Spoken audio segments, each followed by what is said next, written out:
Free bus miss అయింది. వాస్తవంగా ఈ నెలలోనే ఆగస్టు 15 నుంచి ఫ్రీ బస్సు అనుకున్నారు, ఉచిత బస్సు ఆంధ్రప్రదేశ్లో. ఎందుకంటే కర్ణాటక, తెలంగాణలో వెంటనే అమల్లోకి తీసుకొచ్చేసారు. కర్ణాటకలో నెల రోజులకైతే, వారం రోజులకే తెలంగాణలో తీసుకొచ్చేసారు. ఆంధ్రప్రదేశ్లో ఇప్పటికీ 3 నెలలు వస్తున్నది కాబట్టి గవర్నమెంట్ అందులో 100 రోజుల పాలన కూడా రెడీ అవుతుంది కాబట్టి ఫ్రీ బస్సు అన్నటువంటిది. అయితే ఎవరైతే రాంప్రసాద్ రెడ్డి పలు దఫాలు మాట్లాడినా ఇంకా ఫ్రీ బస్సు రాలేదు. ఆగస్టు 15 నుంచి అనుకున్నటువంటిది కూడా ఆగిపోయింది. అలాగే ఇవాళ వరలక్ష్మి వ్రతాన్ని పురస్కరించుకున్నాను కూడా మొన్న మధ్య బ్రేకింగ్లు వచ్చినాయి, అది కూడా పోయింది.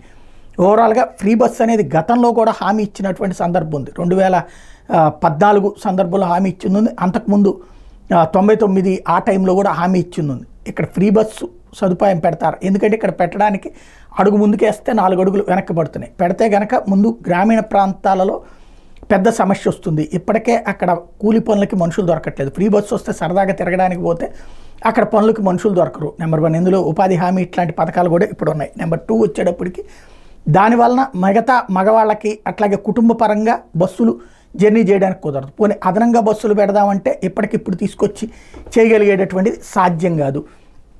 3వది వచ్చేటప్పటికి ఆటో వాళ్ళు, ఇక ఆటోల మీదకి జనం అందరూ వెళ్ళిపోతారు. ఏది మిగతా వాళ్ళందరూ ఫ్రీగా వచ్చే వాళ్ళందరూ ఇందులో ఎక్కుతారు, మిగతా వాళ్ళందరూ ఆటోలు ఎక్కడం ప్రారంభిస్తారు.